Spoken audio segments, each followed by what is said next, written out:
Je vais te présenter les 10 erreurs que tu fais certainement et que tu dois corriger dès aujourd'hui pour trouver des clients pour ton coaching. On commence avec l'erreur numéro 1 qui est l'absence ou le manque de spécialisation.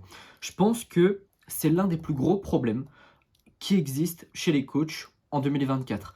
Ils vont se dire par exemple coach bien-être, mais ils vont jamais aller plus loin. Alors qu'ils pourraient dans leur bio Instagram mettre j'aide leur cible à la situation désirée. Ça va de un renforcer ta position d'expert parce que oui, tu peux être expert dans ton domaine, mais tu peux pas être expert dans un domaine qui est trop large.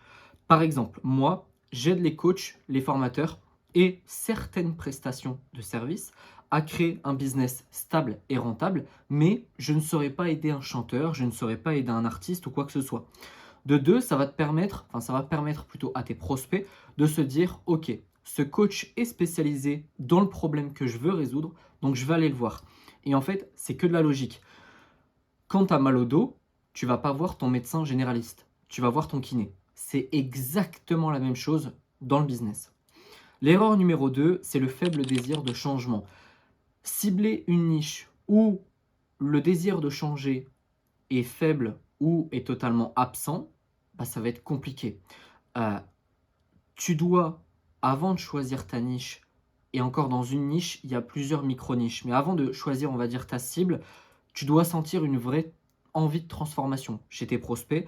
Heu, Si ce désir-là n'est pas là, tu peux proposer la meilleure offre du monde, la meilleure offre transformationnelle du monde, ça les fera pas bouger, OK? Alors attention, oui, tu fais partie du processus de prise de conscience. C'est en partie à toi de dire: «Les gars, faut se bouger le cul, il faut changer, il faut mettre des actions en place». Mais le problème, c'est que si derrière, c'est des pleureuses, ils vont jamais passer à l'action et en fait, ça va jamais marcher. Erreur numéro 3, faible capacité de paiement. Alors, c'est indispensable. Ta niche doit avoir les moyens de se payer tes services.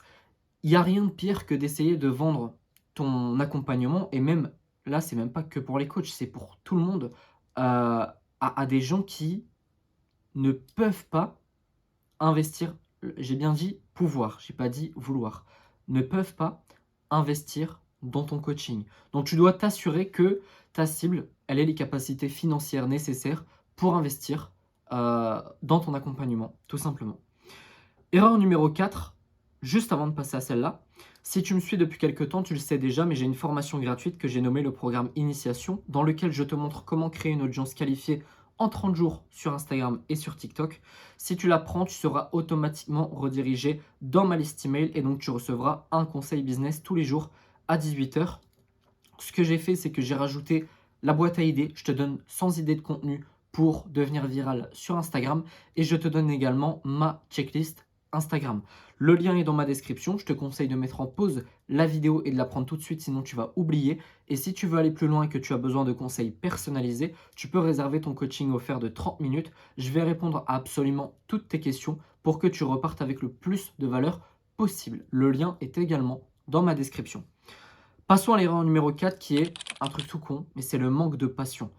J'ai conscience que je suis obnubilé par l'argent. Selon moi, c'est indispensable, heu, c'est ce qui te fait vivre en fait, tout simplement. Mais il faut pas oublier un truc, une chose importante, c'est que si tu te lances dans une niche parce que tu te dis: «Tiens, c'est un gros marché, il y a de l'argent à se faire», ça n'a aucun intérêt. Ça, c'est plutôt un problème de débutant, mais je préfère quand même faire un petit point là-dessus. Si tu es passionné par ce que tu fais, tu vas faire de l'argent et tu vas t'en sortir. Tu pas à t'inquiéter. À l'inverse, si tu fais ça, pardon, juste pour gagner de l'oseille, juste pour te remplir les poches, tu vas vite abandonner parce que tu vas devoir te lever tous les matins en faisant un truc que tu aimes pas. Ça va te saouler, ça va t'emmener droit au burn-out, OK? Erreur numéro 5, la niche qui est difficile à atteindre. C'est une erreur à la con, très peu de personnes y pensent, mais en fait, si tu veux facilement communiquer avec ton audience, tu dois absolument t'assurer qu'elle est sur les réseaux sociaux. Sinon, ça va être compliqué. Comment tu peux vendre quelque chose à quelqu'un que tu arrives même pas à atteindre? OK? Erreur numéro 6, niche trop compliquée à aider. Évite les niches où les problèmes sont trop complexes ou hors de ton domaine de compétences. C'est ce que je te disais tout à l'heure. Moi, des fois, j'ai des chanteurs qui viennent, hem, des chanteurs, débutants, hein, évidemment, qui viennent me voir pour me demander de les aider et cetera. Alors au niveau des réseaux, je saurais, mais par contre au niveau de la tout ce qui est monétisation et cetera, je n'y connais rien. Donc je leur dis: «Non, c'est hors de mon domaine de compétences» et en fait, si aider une cible te donne plus de maux de tête qu'autre chose, change, change de cible en fait, enfin bifurque vers un autre domaine. Les clients avec des problèmes qui vont être trop complexes à gérer, ça va être très, très lent et en fait, ça va toi de un te saouler et de 2 saouler ton client. Donc ça, c'est chiant. Et pareil, si tu travailles avec des clients qui ont des problèmes très lourds, heu, ça peut être émotionnellement très épuisant et ça peut conduire également à un burn-out. OK? Donc on fait attention à ça. Parce que, je précise, il y a des gens qui m'ont déjà posé les questions, «Oui, j'ai un client», alors surtout dans la niche bien-être et cetera et cetera. «Mon client a ce problème-là, comment est-ce que je peux le gérer?» Mais en fait, il y a des trucs, c'est pas à toi de le faire. C'est un psychiatre à il y en a même, c'est des traitements qu'il leur faut, donc ne va pas dans des trucs où c'est trop hardcore. Erreur numéro 7, niche à mentalité de victime. Alors, si tu choisis une niche dominée par une mentalité pardon, de victime, de pleureuse, tu te mets une balle dans le pied. Si ton audience passe plus de temps à se plaindre qu'à agir, qu'à essayer de trouver des solutions pour s'en sortir, ça va être difficile. Ça va être compliqué, donc fais très très attention à la cible que tu vas viser. Erreur numéro 8, ça va être la suranalyse de la décision. Ici, je ne parle pas de perfectionnisme, ok? Parce que le perfectionnisme, c'est après la décision. La suranalyse de la décision, c'est la situation où une personne, ou toi d'ailleurs en tant que coach, tu vas penser à toutes les options, toutes les conséquences possibles, heu et c'est tellement extrême que tu n'arrives même pas à prendre de décision. Et en fait, tu vas perdre énormément de temps déjà, ça va peser le pour et le contre et tout ça, et tu vas jamais avoir de résultat. Donc moi, je vais te donner 3 solutions. La première, c'est ma préférée, tu te fixes une limite de temps pour ta prise de décision. Si tu te dis: «J Là, j'hésite entre ça et ça», tu te dis, je sais pas, admettons, tu regardes la vidéo là à 12:00, à 18:00, tu as pris ta décision ou à 15:00, OK? Et mais tu ne te laisses pas le choix.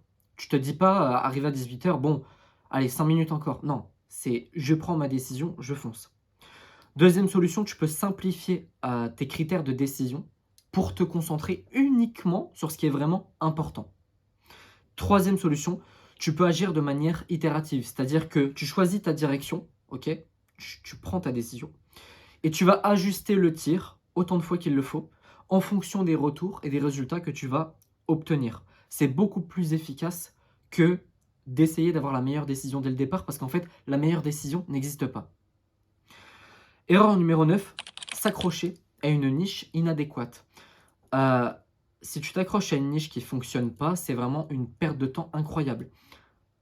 Être flexible et savoir pivoter, c'est extrêmement important, dans la vie et surtout dans le business. Si tu vois que ça marche pas, si tu vois que tu es plus passionné par ce que tu fais, si tu vois que c'est trop compliqué, tu changes de cap, OK? Attention, ça ne veut pas dire ne pas persévérer. Il y a une énorme différence entre l'entêtement et la persévérance. Erreur numéro 10, c'est la dernière, c'est le manque de logique. Tu dois impérativement faire preuve de logique. Je m'explique. Très souvent, les gens prennent mon coaching offert et me disent: «Voilà Martin, je ne vends pas». Je dis: «OK, fais-moi voir ta page Insta». En 5 secondes, je vois le problème. Ils ne postent que du contenu pour avoir plus d'abonnés, mais ils veulent plus de clients. Aucune logique dans cette réflexion et dans cette action. J'ai fait plusieurs vidéos au sujet de la création de contenu, donc je ne vais pas en parler maintenant pendant 10 ans. Mais si tu cherches uniquement, en gros, à faire grossir ton compte en termes d'abonnés ou en termes de vues, en termes de likes, et cetera, en postant du coup du contenu d'acquisition, bah, c'est normal que tu ne trouves pas de clients. OK? Tu dois absolument poster du contenu de vente si tu veux vendre. C'est aussi simple que ça. On arrive à la fin de la vidéo. Si tu veux me rejoindre sur Instagram, si tu as des questions, c'est Martin, coach business, tout collé. Je t'invite à prendre ma formation gratuite et surtout n'hésite pas, ne reste pas seul dans ton business, prends le coaching offert, ça n'engage à rien et j'en ai fini. Je te souhaite une excellente journée, une excellente soirée et je te dis à bientôt. Ciao!